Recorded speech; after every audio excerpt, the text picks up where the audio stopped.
सबको जय मसीह की। आज हम देखेंगे लूका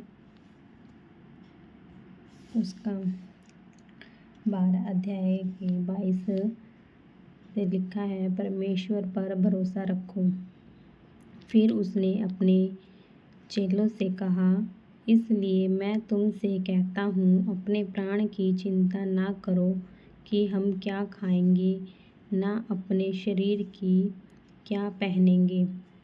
इस वचन के द्वारा हम देखेंगे प्रभु यीशु मसीह पर विश्वास रखने पर हम बड़ी से बड़ी चीज़ों को हासिल कर सकते हैं। जो भी हम प्रार्थना में मांगते हैं, बस उस पर भरोसा रखो। बीच में कई बातें नहीं हो पाती तो उससे हमें डगमगाना नहीं है।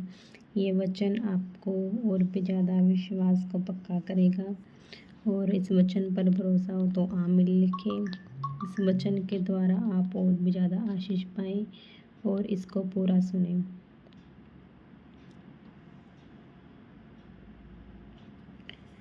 फिर उसने अपने चेलों से कहा, इसलिए मैं तुमसे कहता हूँ, अपने प्राण की चिंता ना करो कि हम क्या खाएंगे, ना अपने शरीर की क्या पहनेंगे। क्योंकि भोजन से प्राण और वस्त्र से शरीर बढ़कर है। कौवों पर ध्यान दो, वे ना बोते हैं, ना काटते हैं, ना उनके भंडार और ना खत्ता होता है, तो भी परमेश्वर उन्हें पालता है। तुम्हारा मूल्य पक्षियों से कहीं अधिक है। तुम में से ऐसा कौन है जो चिंता करने से अपनी आयु में एक घड़ी भी बढ़ा सकता है। इसलिए यदि तुम सबसे छोटा काम भी नहीं कर सकते तो और बातों के लिए क्यों चिंता करते हो। सोसनों के पेड़ पर ध्यान करो कि वे कैसे बढ़ते हैं।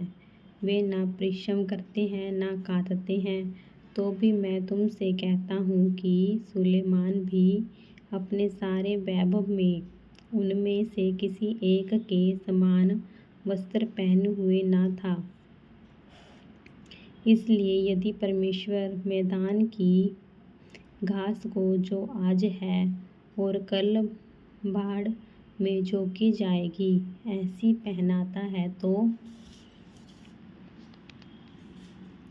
हे अल्प विश्वासियों, वह तुम्हें क्यों ना पहनाएगा। और तुम इस बात की खोज में ना रहो कि क्या खाएंगे, क्या पिएंगे, और ना संदेह करो, क्योंकि संसार की जातियां इन सब वस्तुओं की खोज में रहती हैं, और तुम्हारा पिता जानता है कि तुम्हें इन वस्तुओं की आवश्यकता है। परंतु उसके राज्य की खोज में रहो, तो ये वस्तुएं भी तुम्हें मिल जाएंगी। आमीन।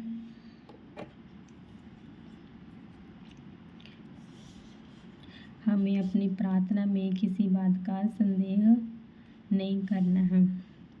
जो भी हमने प्रार्थना में मांगा है, विश्वास से पूरा भरोसा रखो और किसी बात का संदेह ना करो।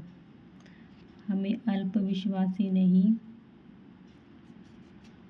हमें परमेश्वर पर पूरा विश्वास करना चाहिए, क्योंकि हमारा पिता जानता है कि हमें किन वस्तुओं की आवश्यकता है।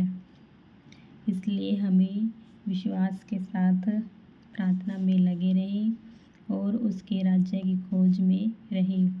बाकी वस्तुएं जो भी तुम्हें चाहिए वो अपने आप ही तुम्हें मिल जाएंगी। इस वचन पर भरोसा रखें। जो भी विश्वास से मांगो, प्रार्थना में मांगो, पूरे विश्वास के साथ मांगो और प्रभु यीशु मसीह पर भरोसा रखो। इस वचन के द्वारा सबको आशीष मिले। जिनका विश्वास कम हो गया है, प्रभु यीशु मसीह पर किसी बात की संदेह, चिंता है, तो सब चिंताओं को छोड़कर इस वचन को पढ़े। परमेश्वर आपको हिम्मत, हौसला और बहुत सारी आशीषों से भर देगा। आमीन। और इस वचन को दूसरों तक पहुंचाएं ताकि उनकी सारी ज़रूरतों को परमेश्वर पूरा करे और बहुत बहुत आशीष दे। सबको जामसी की